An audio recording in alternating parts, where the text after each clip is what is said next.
All right, everyone, are you ready to live react to the Xbox podcast, otherwise known as the Future of Xbox, featuring Phil Spencer and Sarah Bond? What is going on? Are they going third party? What games are happening? Is Xbox closing down? Are they making it handheld? We have no idea. But this is a big event, a potential industry-changing event. So, without further ado, let's go ahead. Let's welcome in your host, Nintendo Prime.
We'll go ahead and take the shades off here. Still don't have my contacts, so I gotta put my glasses back on.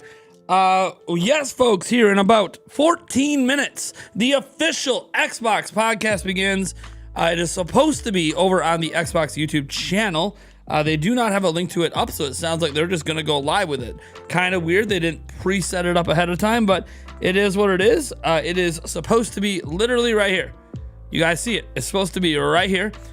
So we're going to do our best to react to it and all of that. In fact, actually, I think I'm going to switch up something here. I'm going to switch the monitors up. I think I want the podcast on. Yeah, we're going to switch the monitors up here. Let me do my other monitor because this monitor actually has an issue.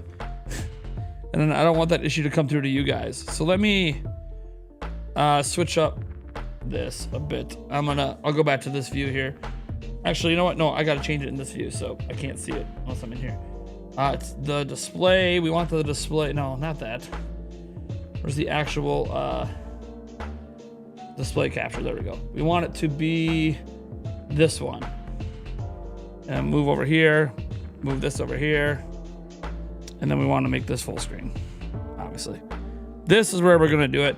And I want to make sure that when we do this, we actually do it in a non-Chrome browser. Will bring up Safari because Safari is nice and smooth here on Mac because I'm on Mac. So we'll bring up Safari here. Come on, I'm on full screen. You little punk. Why aren't you full screening? Actually, you're not changing sizes at all. There we go. There we go. Anyways, we'll bring it up here when it's ready to go. Plus, when I'm looking at it, it looks like I'm looking at it to the side, so it actually lines up with my stream. That's another reason. And then I can bring this over here, and I can have you guys all here with me. I can shrink this down. I can bring the live chat over like I want, and everything actually just works, right? Just works the way we want it to be. All right. You guys are awesome. Thank you for choosing to watch this with me. Obviously, there's lots of channels streaming this today. So there is a lot of places that you could watch this. I know a lot of people are like, what's the link? What's the link to the official Xbox one? They haven't given it. It's not out yet. They're literally just going to go live. So how you guys doing? We have a lot of people here. Thank you for subscribing, Joey Halfin. How you doing? Need Nintendo to hurry up. Don't worry about Nintendo today. Let me see here. February 15th, Nintendo Direct leak came from 4chan. Yeah, I have no idea. No idea. Let's see here. I talked about everything I needed to talk about in Jeff Grubb was not, by the way, Jeff Grubb never gave me a date. I don't know what you're talking about. Jeff Grubb is not a source for a Nintendo Direct happening this week. I want to be very clear. If you're gonna say Jeff Grubb got the leak from 4chan, there's no leak on 4chan when it comes to this. Jeff Grubb had no source for it happening this week. Anyways, I don't want to get into that, guys. I mean, I know you guys can't help but bring it up, right? A lot of people disappointed. Let's see here. Where can we listen to the podcast? Again, don't know. It's supposed to be on the Xbox channel. They do not have a live stream set up for it. So it's just going to happen. We're just going to refresh in 10 minutes and hopefully it's here. It's literally where they said it's going to be. They said it's going to be here. So everywhere online, if you look up like, hey, where can I watch the Xbox podcast today? All of it just links directly to the Xbox YouTube channel, including the official Twitter accounts. So even the Twitter accounts, the official ones out there, haven't put out anything on where exactly you can watch. It's just on the Xbox YouTube channel. So we'll get there when we get there. Professional said, I think you're handling everything the best you can, and the excitement you have, may have gotten the better of you living there. Well, I put out a video. If you guys want to take the time to watch it later, it's pretty lengthy. One has a new rumor in it from Jeff Grubb. I actually talked to Jeff Grubb behind the scenes before I made that video. I wanted clarification before I covered it, because obviously I know the general sentiment is going to be goalposts are moving. So I really wanted to get some insight into Jeff Grubb's source and everything. So I can't go into what was said privately, but it was enough for me to be willing to make that video. And then obviously a majority of the video is spent talking about the rumors, mistakes I've made, copying the mistakes I've made, the methodology behind things, how we're going to change things in the future, how there's going to be a lot more clarity, how we're going to actually be covering less people for rumors. That might actually make some people happy that we're going to be covering less people. How we eliminated a couple people as well. And so, yeah, there's a lot. There's a lot I had to say, and I felt like I said it in the most concise way I could do it. So if you guys want to take time to watch that video later, I would appreciate it. Necro can't strike your Chino. What a hoot. Ah, jeez. Yeah, for those who don't know, one of the people that we've been citing for rumors made a public threat against my channel that if I cover any more of his rumors in the future, which, by the way, we're not going to be as far as I'm aware, he's got a lot of proving to do for me to cover any of his rumors again. But we were threatened to have our channel copyright striked, which is actually not legally possible. Copyright strikes are a legal matter, and you can't just tell someone to not cover things and talk about things you say publicly. If you say things publicly, it's in the public domain. It's literally against the law. He would be breaking the law if he copyright struck me. I would actually have a case for a lawsuit against him if he tried to copyright strike me, but I'm not going to do that. I just think it's funny. I think it's hilarious that anyone's threatening to copyright strike me for covering what they said because they're having a hard time dealing with the backlash over what they said. I feel for them. Dude, you guys know, yeah, any of my longtime viewers know, I got a lot of haters out there, all right? I get a lot of flack. I get attacked a lot. You gotta have a very thick skin, and you can never take it personally. And it's hard. I talked about yesterday on my live stream how it's easy to take your work home with you and take the hate comments home with you. You are human, and it does affect you. But when you are out in public, making public statements, making public videos, you need to have almost a skin made out of, like, I don't even know, battle armor, because you have to understand what's coming your way. And if you can't handle that, and you handle it in a very immature way because you're really, like, it's overwhelming, and I'm sure for him right now in particular it's very overwhelming since he was the primary source for today. He's probably getting like the level of hate I'm getting is like minuscule compared to what he's getting, and so people are being really nasty towards him, and I feel for it because I've been there. I've been doing this a long time. I know what that backlash feels like, especially that first time when it really catches you off guard. Like how nasty the internet can get really catches you off guard. So he lashed out at me because he probably blames me for bringing extra attention to him. Gotta take responsibility for the things that you say online, man. I mean, that's That's my feelings. You gotta take responsibility. You gotta own it. And while he put out a tweet owning it, turning around and then like saying, I own this mistake, blah, blah, blah, and then turning around and lashing out. I think his pride, his ego is hurt. It's life. But I don't want to dare him to copyright strike me. I don't wish any ill will towards him. I think he's just trying to do his best out there. He might have a bunch of legit information and be a real insider, but we're not going to be covering him anymore. And it's not because of what he said, and it's not about his idle threats. It's that I don't trust him. I don't trust him as a real insider anymore. That's it. He'd have to earn that trust back, and he earns that trust back by getting a lot of stuff correct. And that's that. If he starts getting a bunch of stuff correct and he turns out to be legit and have a lot of legit information, I will gladly cover him in the future, and I will gladly wait for those copyright strikes to roll in because they're not legal. It's pretty insane that he made a public threat over something that's against the law to do, but it is what it is. I think he just needs to calm down. I think he needs to take a day, get off the internet, and calm down.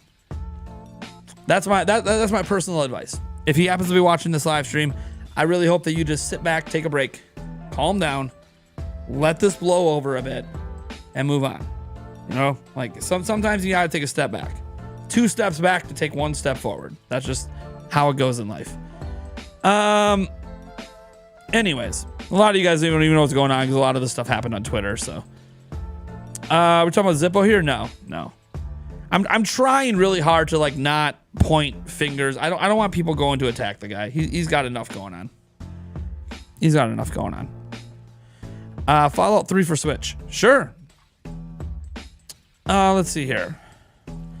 I don't know who we're talking about. Yeah, it was Necrofilipa Lima from Nintendo Universal Nintendo. I don't want to like, guys, please don't go seek him out. Please don't go like say shit to him. He's getting so much shit today because, hey, he's got to own this is what happens when you say you have sources and you say you know things and then you report on it and other people cover you and then it comes out and that thing doesn't happen. You got to eat it. You gotta eat shit. It is what it is. And some people have a very hard time eating it because they don't understand what the internet's about to do to them. I know what the internet does to me. If my sourcing is wrong on stuff, the internet eats me alive. So I know that. You gotta have a very thick skin out there. So I know that he's probably going through a lot emotionally. I wish him well. I hope he takes care of his mental health. And I really encourage my community to not go after him, even though he made a very, very, in my opinion, asinine, illegal threat against me and my channel. So, but you live and you learn.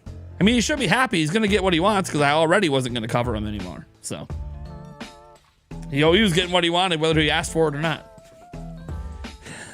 So, Nate the Hate's gonna hate on again because he screwed up last time too. I mean, Nate the Hate's probably getting some backlash. He never gave an exact day, and he wasn't like it's definitively gonna happen this week, but he was pretty definitive about it being a partner showcase. We'll see. If Jeff Grubb's correct, and this Xbox event caused it to get pushed, cool. But we'll see. I like Jeff Grubb, but he's not always right. But he is right sometimes, and we'll see. We'll be flipping over to this any minute. I'm just waiting for the podcast to pop up. I'm on the Xbox page. We're just waiting. We're literally just waiting for it to pop up. I'm going to load the official Xbox Twitter over here as well because they'll probably tweet it out there as soon as it's live too. So if there's a different link that's not the Xbox one, let's go ahead and get that open as well. Xbox, there we go. The official Xbox. Yeah. So they'll probably tweet it out here. So we'll have that open just in case they give a different link that's not the Xbox one. Yeah, it should be any minute now. Like we're 1 minute away. It's still not up, but again, I don't think they pre-set up the live stream, which is interesting to me because they could have had like a million people waiting to watch. So I'm very curious why it's not up yet. Very curious, but They're choosing to just go live. They're choosing to do what I do with my vertical streams. You just instantly go live. There's no pre-setup. Oh, we had a $5 super chat. Sorry, I didn't see that earlier. If we had a $5 super chat, I missed it. My bad. Came from Michael Koo. Nate, at least to me, great video earlier today. You mean the one I dropped like 10 minutes before this one? Before we went live? Yeah. Hasn't been up very long, but it just took me a while to put that video together. I wanted to make sure that I said what I needed to say. I didn't say too much. You know, me and Andres Restart sat down and had a very long, productive phone call today, sorting out some stuff, making sure that, you know, I don't go too far with the things I'm saying, because I don't want people I don't want to rally troops to do things. I also want to make sure that I'm not making excuses for myself. I'm not. I make mistakes. And while I didn't lie, I definitely could have been better. I could have been better. There's the super chatter there. Found it. Thank you so much, Michael Koo, for the $5. Let's see here. I like how Nintendo may have moved their event because of Xbox, but didn't move an inch when PlayStation had their show on the same day. Well, look, this Xbox event might be industry changing, and it should be up right now. And yet I'm refreshing and not seeing it. Oh, Xbox, did you forget that you have a podcast today? Oh, Xbox, did you forget you have a podcast today? I'm literally refreshing, guys. It is not up. Let me see if anyone else has it up on YouTube. Like Player Essence. Is it up? We found it. Up. Wait, he found it? Where is it? Podcast business thing. Rena found it. Let's go. Where is it? All right, let's go. Let's go. Oh, geez, it is up. It is up. Okay. Hold on. Maybe it's just a video. It might just be a video. Hold on. Here it is. Got it. We got it. We got it. We got it. It is a video.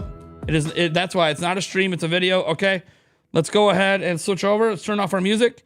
Make sure we're at our max quality here. We'll go to, actually, this monitor only goes to 1080p. So we'll go to 1080p here. Ready, guys? Here we go. Here we go. This is it. It's 22 minutes. It's not very long. Here we go. Hello and welcome to the official Xbox podcast. I'm your host, Tina Amini, and we have a very special episode today, as you can probably tell by the fact that I'm joined by Phil, Sarah, and Matt. Welcome. And we're going to talk about some updates at Xbox. We want to talk about game exclusivity. We want to talk about Activision Blizzard now that they're part of our portfolio, how that might be an impact on Game Pass. And we want to talk about hardware too and how all of this fits into the strategy at Xbox. So where should we start, Phil? Well, when we originally had planned for the show, starting back in December, I think we probably would have started with Activision Blizzard. Maybe talked a little bit about the exclusivity with some of the news coming up, and then hardware. But we've had some unforeseen news that has come out. So let's just go and tackle the exclusivity question, because I know it's on the minds of a lot of people. We hear from the community, and that's an important input for us. So we made the decision that we're going to take 4 games to the other consoles. 4? Just 4 games. Not a change to our kind of fundamental exclusive strategy. We're making these decisions for some specific reasons. We make every decision really with the long-term health of Xbox in mind. And long-term health of Xbox means a growing platform, our games performing, building the best platform for creators, reaching when he says 4, it's like that's just what they're doing. We're always looking to learn as a leadership team and to grow. And we think this is an interesting point in time for us to use what some of the other platforms have right now to help grow our franchises. So we're going to do that. So these 4 titles, what are they? Can you say? I'm not going to name those games. The teams Phil. that are building those games have announced plans that are not too far away. Not too far away. We know game teams put a lot of energy into their announcements with the partners. So I don't want to take anything away from those teams. Not too far away. So I won't be talking about the titles specifically, but I think when they come out, it'll make sense.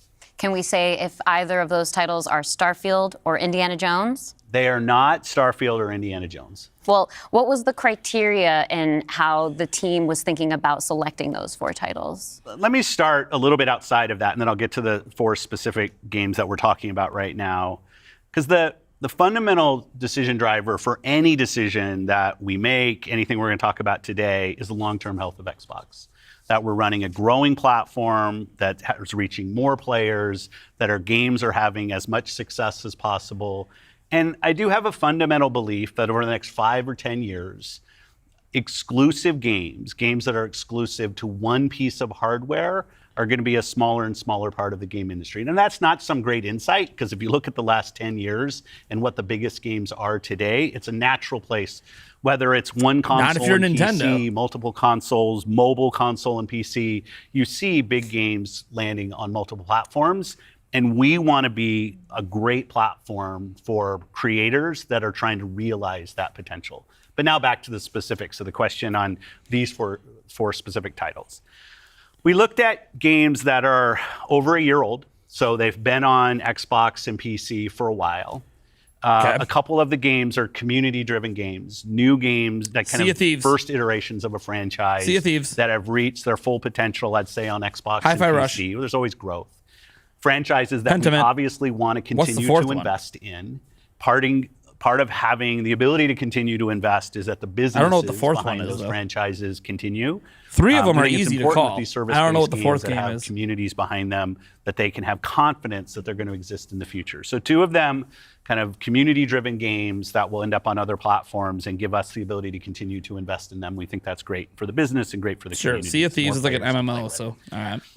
I'd say 2 of the other games are smaller games that were never really meant to be built as kind of platform exclusives and all the fanfare that goes around that. Is one. But games that our teams really wanted to go build, that we love supporting creative endeavors. You guys have any idea what the other smaller game could be?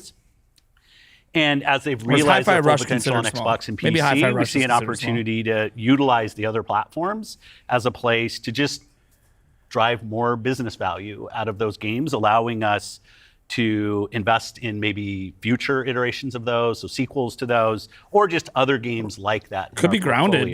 Sure. And when we don't damage Xbox and we can grow our business using what other platforms have and to help us with that, we're going to do that. And that's really the story behind these 4 games. And last thing I'll say, looking forward, I think there is an interesting story for us of introducing Xbox franchises to players on other platforms to get them more interested in Xbox. We think there's a good brand value for Xbox there. So 4 games, no promise beyond that. Seems so like if you're on those Nintendo's other mobile platforms and you strategy. see these 4 games coming, please don't take it as some signal that everything's coming. It's not.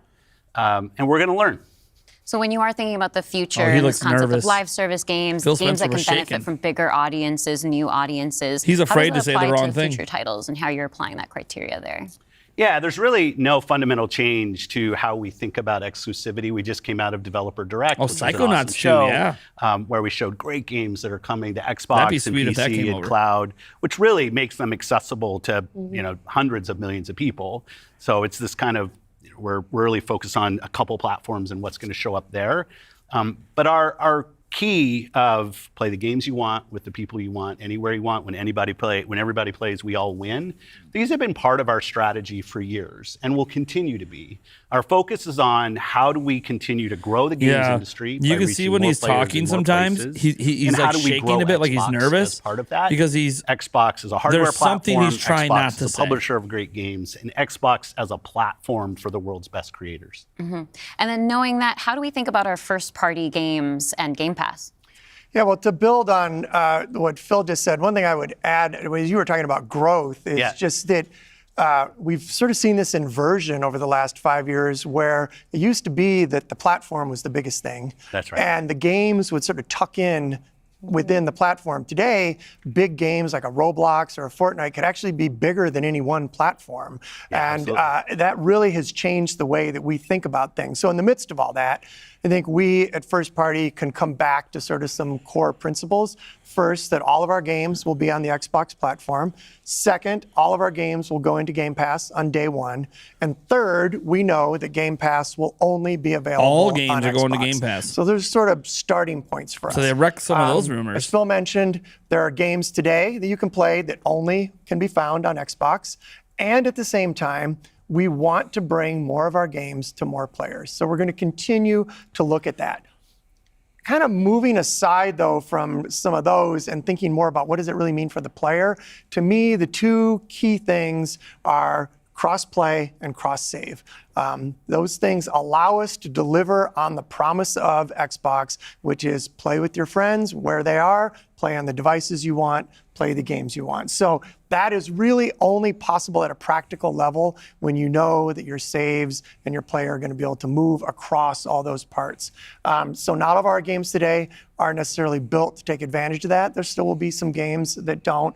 As we bring more teams into the Xbox family, there's some catch up to do as we get there. But that cross-play, cross-save is like so fundamental to what we're doing, and I think is something that we as first party get such a good benefit from being so close to the platform. Yeah, absolutely. I mean, that's one of the things, like you said, all of our games are always in Game Pass. And so I'm excited to announce, with the coming together that we had with Activision Blizzard King, that Activision and Blizzard games are coming to Game Pass, starting with Diablo 4 on March 28th, which I'm super, super excited to share today. Nice.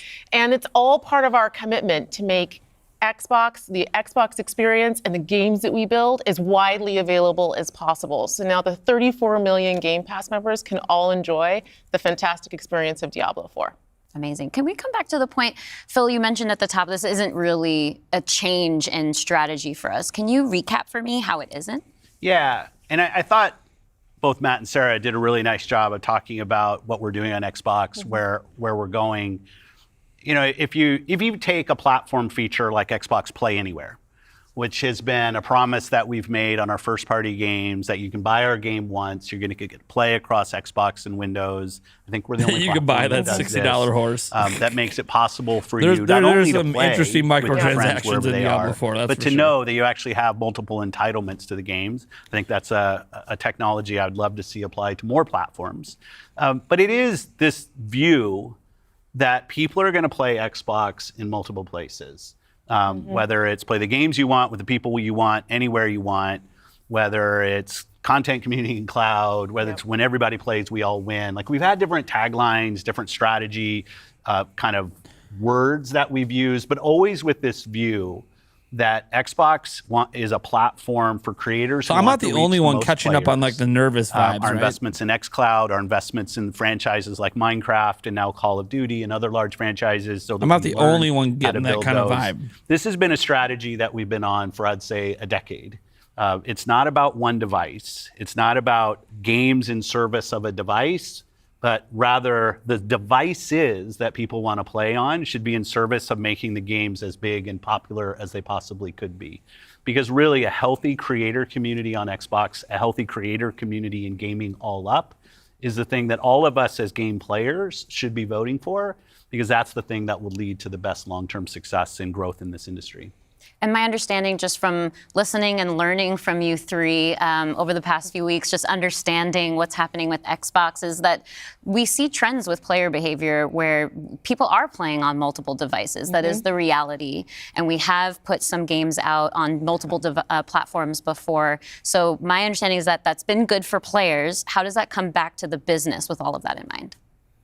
Yeah, as you said, we have shipped games on other platforms. In fact, realistically, if you look with the addition of Activision and Blizzard and ZeniMax, we're one of the largest game publishers on PlayStation. We're one of the largest publishers on the Nintendo Switch, especially when you put Minecraft into the equation as well. And now we're one of the largest publishers on mobile platforms as well. And that's not something that we want to back away from. We want to continue to be building great games that millions and millions of people can love, and that they can play those games where they want to go play. But we do understand the business success that Xbox has to have. Us as leaders in this business, the system today, the system that all companies that we play video games from, is a world of you got to be growing your business. Growth in our Xbox business is critical to the long-term health of Xbox. Many people know I've been on Xbox for over 20 years. And I want to make sure Xbox is in the best position for the next 20 years. That means healthy player community, healthy creator community, and healthy business. So when we look at opportunities to allow more people to play, more people engage, more people to buy, more people to subscribe, it's all about putting Xbox in the best position. And our hardware is a critical component of that. This feels like a lot of fluff. The best experience somebody has on Xbox is hardware that your team builds and that people play on. But that's not going to be everybody. We fully accepted that we're going to have Xbox players across all kinds of devices. So I think a lot of people think about 2023 as this incredible year for gaming. And in a lot of ways it was. There were some really amazing releases that I think we all enjoyed. But what were the signals behind the scenes that maybe indicated how we wanted to look at the future of Xbox and how we kind of keep up with the industry? Yeah, such a good question. And I think it's, as people who care about the industry, which I assume is people who are watching this, it was an amazing year. Some great launches, some of the games that I think will stand the test of time and people will be talking about a decade from now. But it's an industry that didn't really grow. And what happens when an industry doesn't grow? You end up with some job eliminations, which we had. We had even our own hard decisions to make about building a sustainable business for ourselves, but in no way were we alone in that. When you think about a healthy industry, I want players who believe that they will find the best games on the platforms that they love. I want people who invest I would their love for them to careers address in the working layoffs. here to feel like this is a place that they can be successful. And that really is down to being part of an industry that is growing. If you listen to Lisa Su, the AMD CEO, she'll say that AMD-powered consoles are likely to decline in 2024. I think there's an amazing set of games coming in 2024, but if we don't get to growing as an industry, the industry will struggle. And today there's really two choices on how do you grow the industry. Do you say I have a fixed number of players, Buy the players PlayStation that or we have Nintendo? today, and do I find new ways to monetize those Sorry, players to that's get more mean. money from the players that I have? Or do you think about how do I expand the business I have by finding new players and adding those to the base of players that already play? Our focus on Xbox for the last decade has really been on that latter point of how do we make sure Xbox is growing for our players, growing for our creators, so those people are finding success on our platform, which will grow the Xbox business and put Xbox in a position to be very strong for years and decades to come. Matt, earlier you were talking about these growing gaming communities, how they're incredibly large and comparable on such a different level when we think about console audiences. Like you mentioned Roblox, you mentioned Fortnite. So how are we, we're PC obviously gamers thinking eat about good. our responsibility, our hardware responsibility is supporting gamers are the growth definitely of eating gaming good. communities. How has that actually shown up for the players? Are there other games we can speak to from our portfolio? Well, as Phil mentioned, I mean, two of the biggest ones for us, Call of Duty and Minecraft, I mean, they are driven just from the bottom up by the communities of people that play those games, which is so great. I think about it, for the player community, it comes down to where are the friends, where are the people you play with, and then equally important is where have you built up your library of games, right? Where have you invested? Where's that library? I think those two things probably are some of the biggest influences on where people choose to play and what devices they choose to play. Yeah. When we think about, on the other side, the developer side, just any game developer wants their game to find the biggest audience possible. That's just the nature of building a game. You want people to enjoy and participate in what you've made.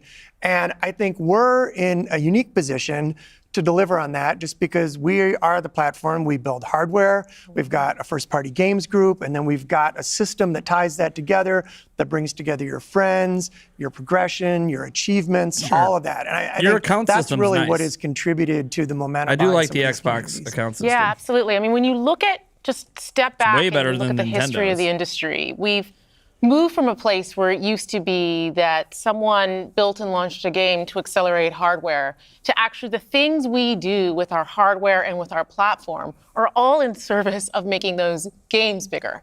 And we think about that across all of the investments we make, the consoles we build, the investments we do with things like cross-play, cross-progression, the things that we're doing with cloud. How do we actually give more options to game creators so they can have the greatest success? I think one of the fun recent examples about this is actually Power World.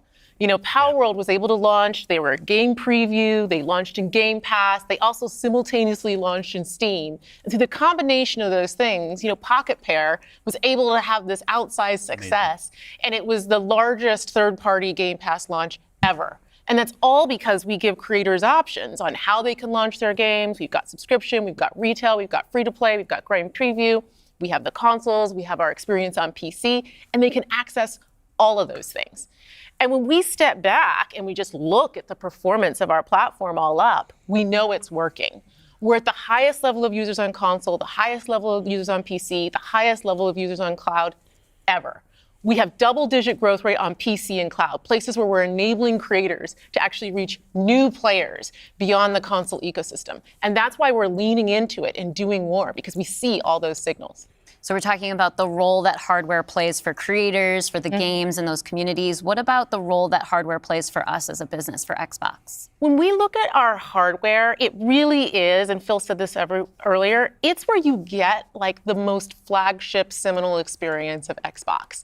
And it also represents a developer target. Our developers can build the specs of our hardware, and we invest to make sure they know when they do that the games are going to run great on our hardware, but they're also going to be able to be accessed across any screen because of all the other investments we make. So we're giving them an easy way to access as many players as possible.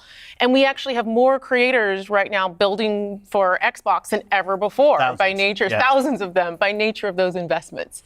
And we got more to come. There's some exciting stuff coming out in hardware that we're going to share this holiday. And we're also investing there's confirmation in the next of holiday generation hardware. roadmap. And what we're really focused on They are is dropping delivering hardware the this largest holiday. technical leap you will have ever seen in a hardware generation, which makes it better for players and better for creators and the visions that they're building. And then There when you we're go. talking about hardware too, there's these other considerations that are really important to our community, probably to each one of ourselves as well. New hardware when this you talk holiday. about library, because I want to dig in on that a little bit more. Might just be the as we talk revised about Xbox cloud Series and X. the wider entertainment industry, there's The little conversations about trash can streaming. one How they is that showed. impacting how I own my content that I've invested in? So Could be a Slim. what can we say about our stance Pro. around game preservation? Yeah, one of the They highlights confirmed for me hardware of this being holiday. in this position was getting to stand on stage when we announced the back compat Handheld? coming to Xbox One. Like, it was fantastic. People were reading the teleprompter before I could read it. Slow reader, and just feeling the energy in the auditorium as we were saying that, and online. One of the cues I think us as being part of Microsoft take is looking at Windows and how Windows over decades has maintained software compatibility with things that are built on it. Like, I can still go back and play some of the games that I love playing on Windows from decades ago, and it will still run. And we try to bring that same view to consoles. It's harder in console because the line between what the hardware is and what the game is in consoles is traditionally, it's tighter, which makes compatibility, you end up doing these generational compatibilities that we've built. But I will say compatibility, the ability to not only play the games, but my saves are still there with our cloud save systems to try to keep the services up as long as we can so that people can play, is a tenet of what we are as Xbox. It's at our foundation. And when we look at future hardware generations and what we're gonna support, making sure that we respect, which is the word I use, respect the investments that people have made in Xbox going forward is fundamental. And the fact that you get entitlements when you buy a game from us on both Windows and Xbox also means you have the ability to play that game across a multitude of devices, which I think furthers the compatibility of the games that you own. Can we go back to what Xbox stands for today? I think we've pretty much covered This all should of be the wrapping up elements, soon, but right? if you could break it down for me. When you play on Couple minutes. Xbox, what we're saying is you're playing on a platform where you know the biggest games in the world are always going to be. You're playing on a platform where you get to access Game Pass. And all of the games from our incredible range of studios will always That's a launch in Game Pass interesting statement. day one. And you're playing on a platform that's dedicated to you, like player-first features, cross-play, cross-save, cross-progression, backwards compatibility, being able to play your games in your library anywhere you want because of the investments that we make in cloud gaming. And so you're playing somewhere where you're investing and you know you get to take the that was games definitely an forward with you opinion, and she across said. all of the screens where you are. And I think most importantly, Xbox is a place where you know when you're investing in Xbox, you're investing somewhere that is dedicated to making games more successful and creators more successful so that they can invest more to bring even better experiences to you all of the time. Yeah, just that investment in the studios is so, and we feel that as part of first party with the platform proximity. It's kind of amazing now to look out across all the studios we've got and just be reminded that we're now one of the biggest development organizations in the industry. What does that mean for players? it means that the biggest games are going to continue to come to Xbox. And this 2024, the year coming up, we've got more than 10 major releases coming up. Great stuff. Hellblade 2. We've got Diablo expansion. Okay. We've got Avowed, Ara, the Indiana Jones game. And there's more in development, which I think we're going to be able to share more about at our June showcase coming up pretty soon. Confirmed June showcase. Ready to work on that show. Confirmed June showcase. Well, thank you all for showing up on the podcast today, and we'll see the rest of you this June. Yeah. Thanks, Tina. Thank you. Well, there's basically only a few things we learned. We learned, let's just get into exactly what we learned. We learned, one, they are planning 4 games this year, seemingly this year, to come to PlayStation and Switch. They said that those games will be announced in events shortly in the future. So Nintendo Direct, I don't know. Like, they seem to be hinting that other platforms are going to handle the announcements of those games. So I'm kind of thinking that some sort of Direct or some sort of showcase or a PlayStation thing, some sort of event from PlayStation or Nintendo is going to happen that's going to announce those 4 games. And they said 2 of them are community driven. And I kept thinking, for community driven, Sea of Thieves is the obvious, right? Sea of Thieves is community driven. Grounded, maybe? Isn't Grounded a community kind of game? Someone brought that up in the chat. I think Grounded is a very community driven game. So is Halo. You could argue Halo as well. I don't know that they're going to go with Halo, but I think Grounded is a pretty big community-driven game. So those might be the 2. And then they said, besides that, there'll be 2 smaller games. Well, we know one of them's been thrown out there, in Pentiment, or if that's something like how you pronounce it, I can't remember exactly. Anyways, that's one of them that's already been tossed out there. I wonder what the other smaller one could be, like a Psychonauts 2. I saw someone mention that would be really cool. I wouldn't mind a Psychonauts 2. And obviously, they were saying that this is like for now. They were like, we're only planning 4. I'm like, yeah, well, for now. Because what did they say? What are the big key things they said about these games? They have been out and they have existed on the Xbox platform for a year or more. That was one of the things Phil Spencer said. So anything coming out this year obviously isn't going to be multi-platform this year. But what about a year or 2 down the road? Will they bring Indiana Jones? Will they bring Avowed and other games like that, multi-platform, down the road? So they kind of set it up for, hey, we don't need to talk about this again until another year from now or another 2 years from now, right?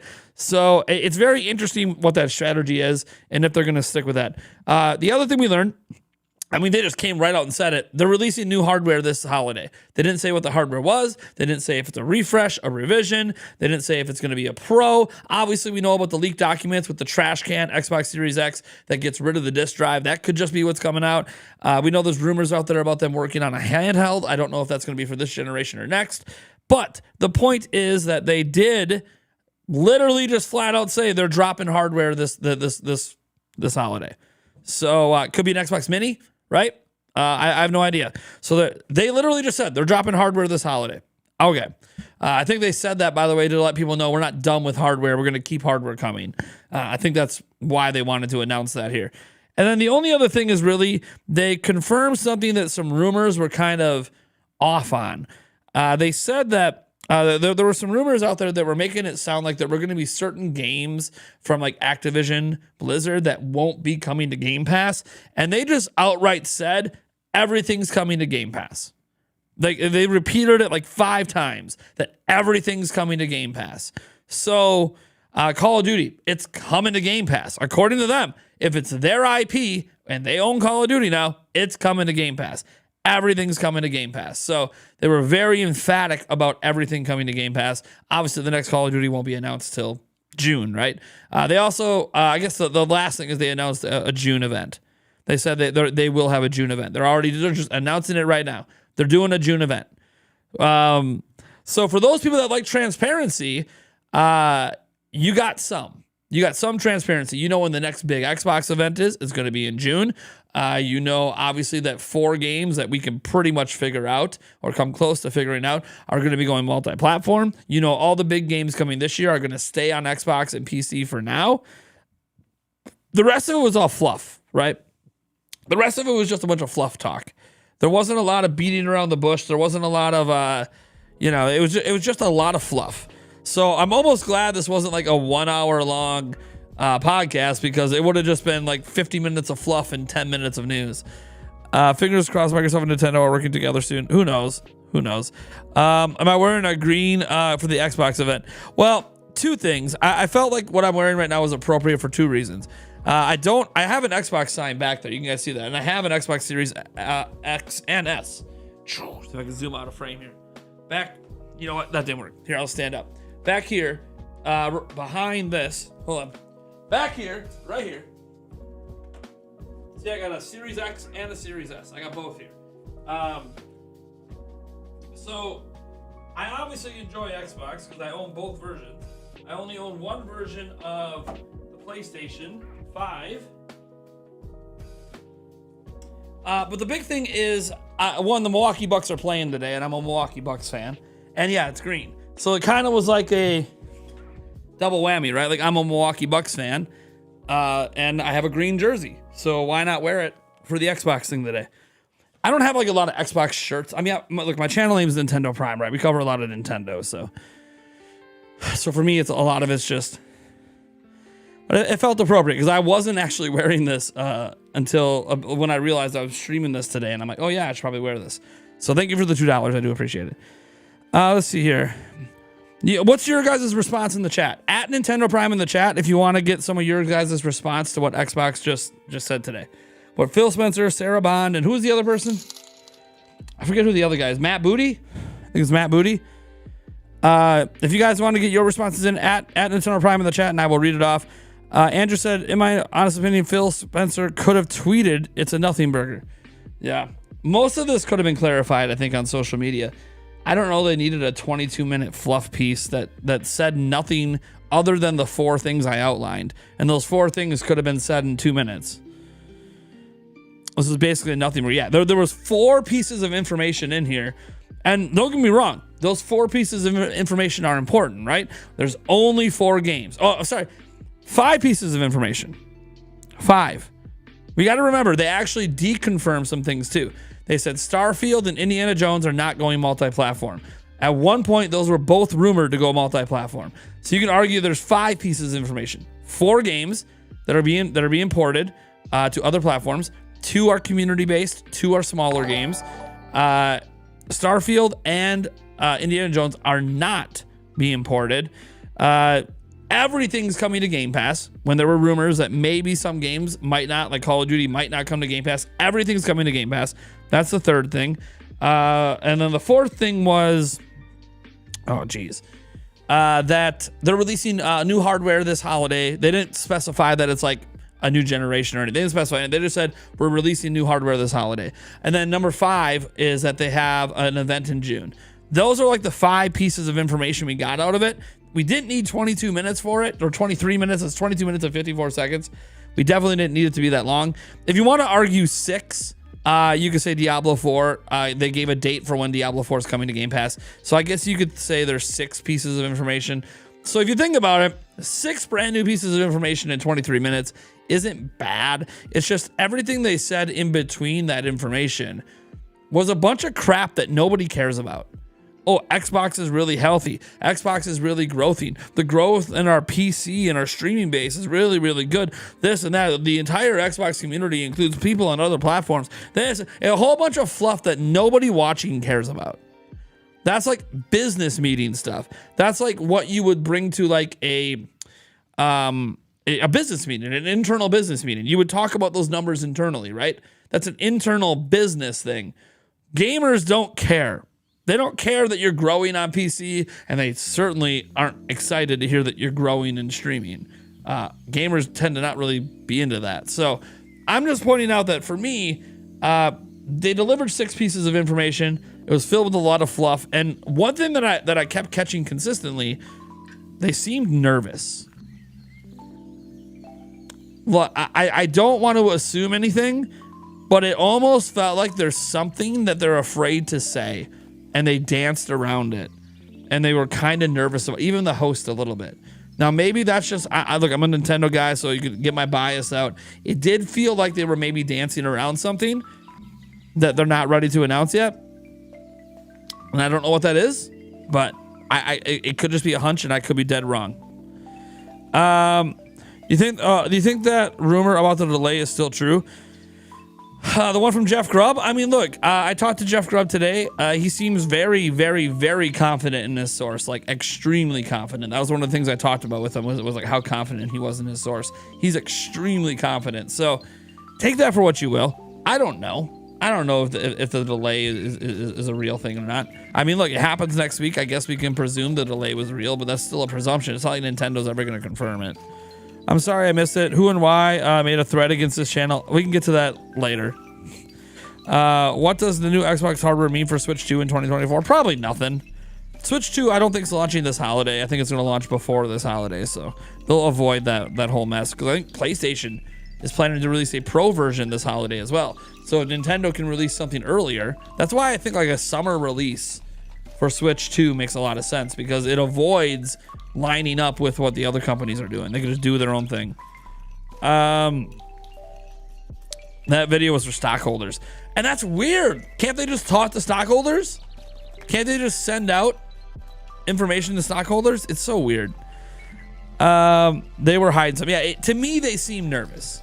Like if Nintendo was like that in a thing, I would think they look nervous. That was, but I don't know. I could be reading too much into it. It's just something I noticed. It just felt like Phil Spencer was breathing really heavy at one point and like almost shaking a little bit. Even the host started doing it at one point. Sarah Bond, she kind of kept her cool the whole time. I will say that Sarah Bond had like no flinch. She had like a stutter where she said the wrong word and then corrected herself. But in terms of like her mannerisms and like she was like a rock, just not even budging. So credit to her for that. But Phil was definitely looked like he was holding back on something. I don't know if it's that they're planning to have more games, like if the 4 games are just a 4 now, and they don't want to say that right now, and they're trying to like avoid saying it's a 4 now, and they're actually planning for like most Xbox games 1 to 2 years later to come to all platforms, but they don't want to announce that right now. They're trying to avoid backlash if that's what's happening. I'm interested to see what the new hardware is going to be this holiday. Yeah, we'll see. I don't know what Xbox is doing, man, at all. It'll be interesting to see. Like, I know we technically have a hint because they had that leaked trash can Xbox. 5 pieces of information from which included 4 games coming to other platforms makes it objectively not a nothing burger. No, it wasn't a nothing burger. It was just a lot of fluff in between. It was very maybe corporate. Maybe corporate's the way to say it. It was a very corporate 23-minute podcast. Panamas de... Dude, I can't pronounce your name. Yo, Nate, don't feel bad for Necrofelipe drama. Attacks like these are part and parcel of being online. This Brazilian here is on your side, though. Well, thanks, man. I appreciate it. Thank you so much for the is that rubles? I don't know what currency they use in Brazil, but thank you so much. I do appreciate that.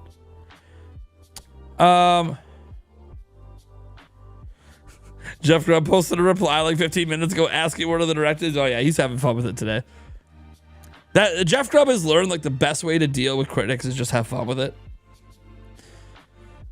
I gotta learn that too. I gotta learn to have some fun with it. Let's see here.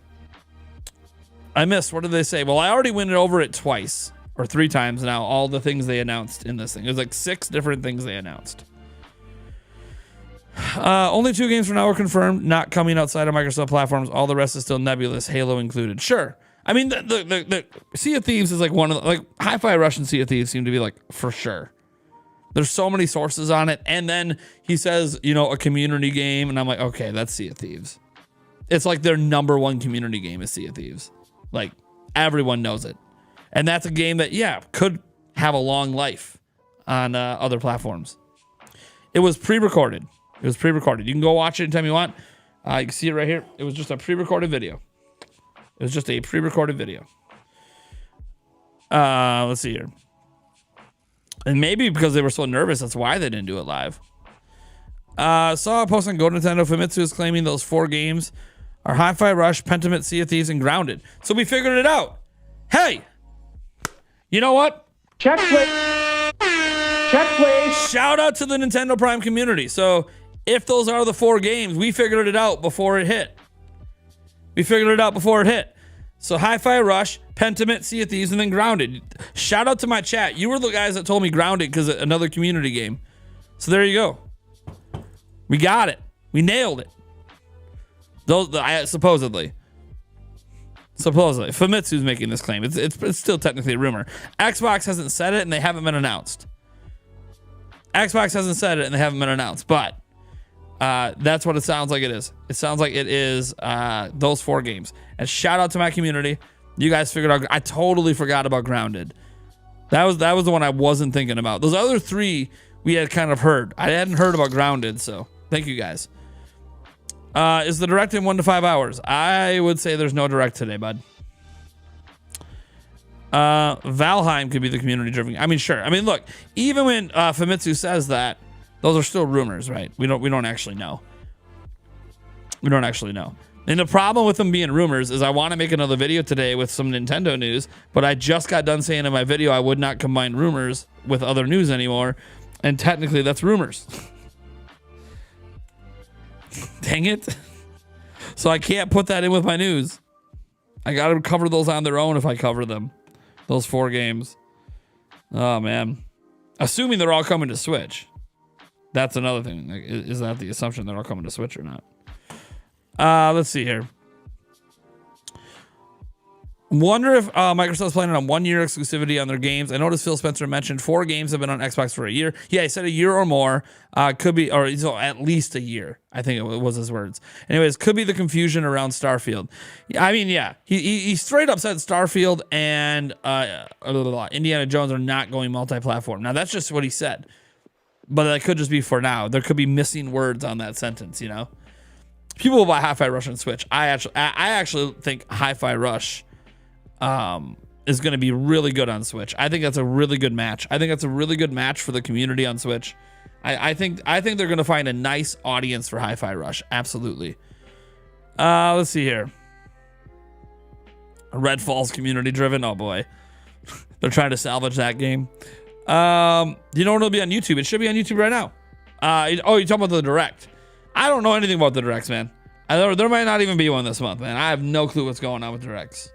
I thought you were talking about the Xbox event because that's what the stream is. That's already up. That's already up and online. Let's see here. Xbox kind of trolled all of us. I mean, look, they had like 6 announcements. That's not nothing. It's not really a troll. I think what people were hoping, and I'm going to be honest, because like I'm an Xbox fan too. I literally showed you guys. I got Xboxes back here. I play Xbox. I was kind of hoping we would get probably something that was unrealistic, which was true clarity on the future of Xbox. And I don't think we got that today. I think what we got is, we're still making hardware. We're still making all these games. Oh, by the way, we're also everywhere. We're also amazing. We're also bigger than ever. We're also this. Hey, we bought this company. Look at us. We're awesome. And it's like, well, that's not what we're talking about. When people think Xbox, they think that system that's underneath my TV. They do not think, people playing Minecraft on Switch. No one's thinking about Xbox when people are playing Minecraft on Switch. I'm going to tell you that right now.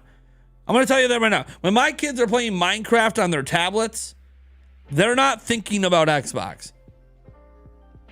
I don't like, they just made it more confusing. I don't like that they frame that everyone that plays a game that Microsoft has published is an Xbox consumer. I don't like that. I think that is a complete misnomer and a complete abuse of the term Xbox. And I think from a corporate standpoint, I understand it. But from a gamer standpoint, that is not what Xbox fans want to hear. Xbox fans think of the actual system called Xbox, the one that has Xbox on the box, right? They don't think, they're not playing on PC thinking about Xbox. Like, they kind of just kept with the confusing messaging. And what we wanted, at least what I wanted, was clarity. I wanted a clear messaging. Yes, we are going to bring some of our games multi-platform. These games are going to be at least on our system exclusively for 1 to 2 years. It won't be all of our games. It will be some of them. It will be a case-by-case basis after around 2 years of exclusivity. But we do still believe in the Xbox platform. We not only have brand new hardware coming out this holiday, we have a next generation hardware set for the future, and we also have greenlit a number of other hardware projects that we are now digging into. We don't want to get into the details on this right now, but that is something we're doing. We also believe in the Xbox gamer, the console gamer. We know that exclusives matter to you. We want to make sure that we're delivering a reason for you to be here on Xbox. And instead, they're just kind of like, the best games are everywhere. But also, we're going to have exclusives. But the best games are everywhere. You know what it feels like? It feels like when they were trying to market Xbox One at E3. You guys remember when they were trying to market Xbox One and they asked Don Matrick, hey, is Xbox One a video game platform? Well, I like to think it's more like a entertainment platform. You know, we got TV. I mean, you have TV pass-through that is very bad. Like, that's what it feels like. Yeah, we don't think exclusives are that big of a deal. If you look at the biggest games, they're everywhere. They're bigger than platforms. But also, we're still going to have exclusives. So keep buying Xboxes.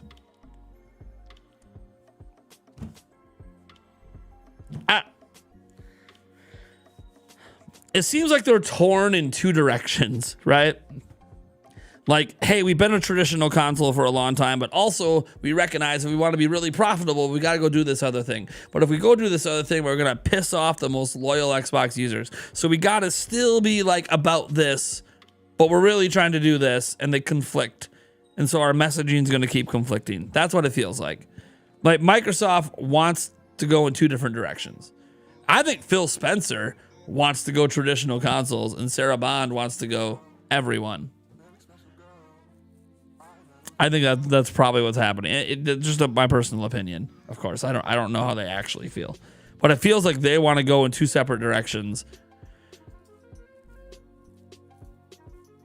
But it's whatever. And the whole time I kept thinking, like when Sarah Bond dropped that line about how like all the best and most popular games are going to be on Xbox, and I'm like, I don't know, man. There's this game that sold 60 million that's only on Switch and Wii U called Mario Kart. Not sure you heard about it. There's this other game that just sold 10 million. That's Spider-Man 2. That's over on that's over on PlayStation 5. Hey, there's this game called Tears of the Kingdom that sold 20 million. That's only on Switch. Like, I kept thinking like, the whole time they kept talking about how like you're seeing the strategy that exclusives are slowly going away, and they're not wrong. Sony literally just talked about how like they want to expand their multi-platform capabilities. So they're not wrong that that's happening. But then like you just look at Nintendo and you go, or you just release so many damn exclusives, people buy your system to play your games.